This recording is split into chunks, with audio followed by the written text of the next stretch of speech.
Meet Vitel'Homme Innocent. The U.S. District Court of the District of Columbia issued indictments on charges of conspiracy to commit hostage-taking, conspiracy to commit hostage-taking resulting in death, and attempted hostage-taking resulting in death. He was born March 27, 1986, making him 38 years old. He has black hair and brown eyes. He is 5'7" to 5'10" tall and weighs 150 pounds. There is up to a $2 million reward for information leading to his arrest and/or conviction. He should be considered armed and dangerous. If you have any information on him, please call 1-800-CALL-FBI. Don't forget to share, like, comment, and subscribe to help spread the word about this dangerous fugitive. But why is he on the list in the first place? The Haitian capital of Port-au-Prince is largely controlled by gangs. This map shows areas of gang control within the city. See that big red circle near the bottom? The U.S. Embassy is inside that circle. If you don't think this is an issue, because all the embassies in NYC are also in gang-controlled parts of the city, there is no comparison. The footage and images you are watching while I am reading this are from CNN coverage of this case. In the scene on your screen right now, Vitel'Homme can be seen shaking hands with the reporters just blocks from the U.S. Embassy while this warrant is active. Vitel'Homme leads a gang called the Kraze Barye, which translates into break barriers. They are part of a coalition of gangs in Port-au-Prince which includes the Kraze Barye and 400 Mawozo, which translates to untrained men. Many other smaller gangs are part of it as well. If you'd like to see a feature-length video on the political history of Haiti, leave a comment and let me know. A group named Christian Missionaries, an Anabaptist organization, sends missionaries and workers to Haiti. In 2023, they spent almost $137 million to provide basic needs, fight material poverty, supply Bible resources, clean up and rebuild, help crisis victims, help conscientious objectors, present the gospel, support church plants, and assist medical clinics. In 2021, they sent 17 people from 8 months to 48 years of age, 14 adults, and 5 children to Haiti. This group were not volunteers, but staff members of the organization, which had fewer than 30 people in the country at the time. On October 9th, the group took the 50-kilometer or 1-hour drive from their base in Tantanyen to Fond Parisien to visit and help build an orphanage. On their return trip, they encounter a roadblock in Ganthier. At this point, armed men took the missionaries into custody, which is called kidnapping when it is not done by the government. While the kidnapping was taking place, one of the victims sent a WhatsApp stating, "Please pray for us. We are being held hostage. They kidnapped our driver. Pray, pray, pray. We don't know where they are taking us." The 400 Mawozo gang took credit for the kidnappings, and in very short order, a demand for $1 million per person was made for their release.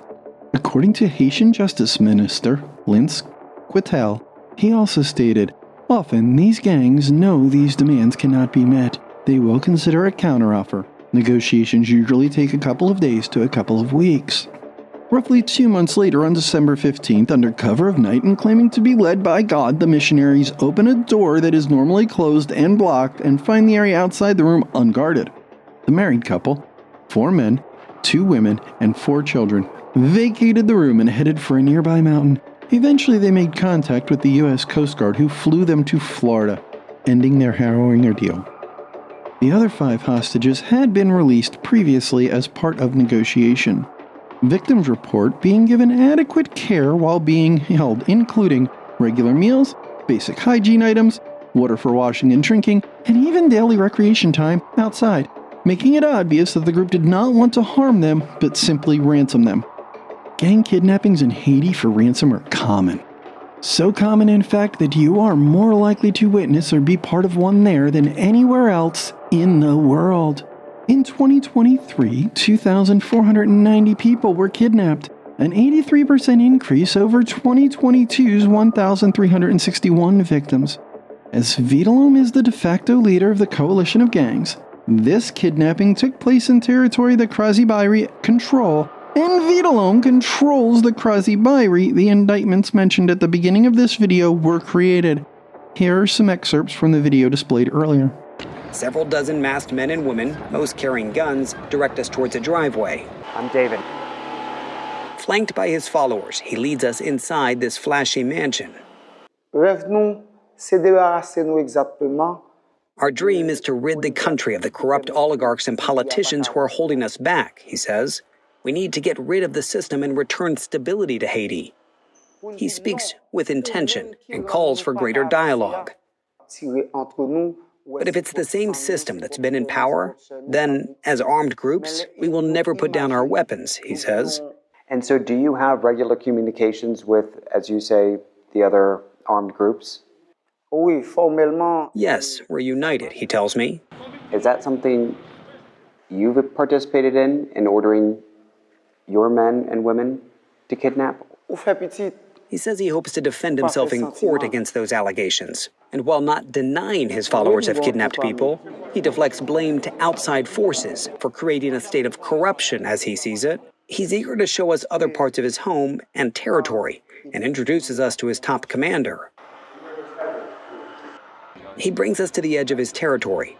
We notice his guards, normally curious and watching us, are instead looking outward, cautiously, toward another gang's territory. The destruction, the violence, the deaths that have played out, do you take any responsibility for that? He only says he made mistakes and is not perfect.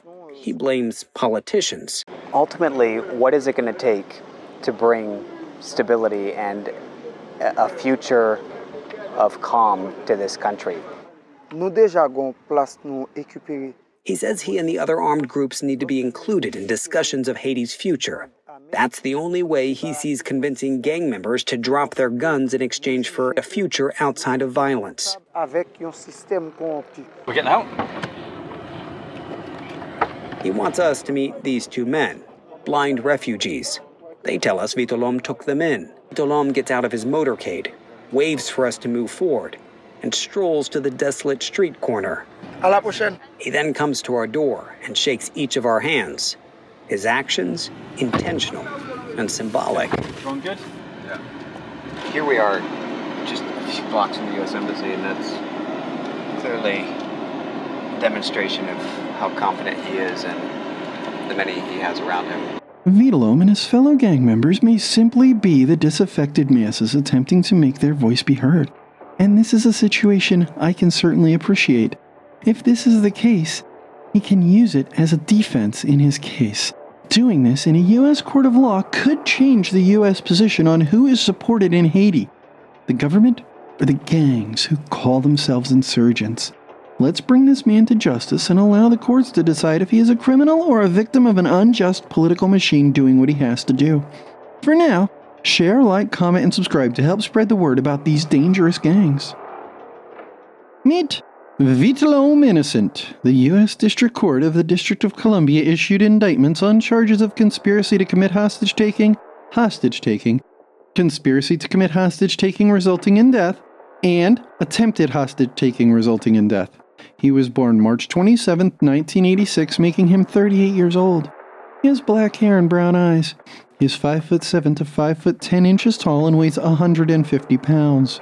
There is up to a $2 million reward for information leading to his arrest and/or conviction. He should be considered armed and dangerous. If you have any information on him, please call 1-800-CALL-FBI.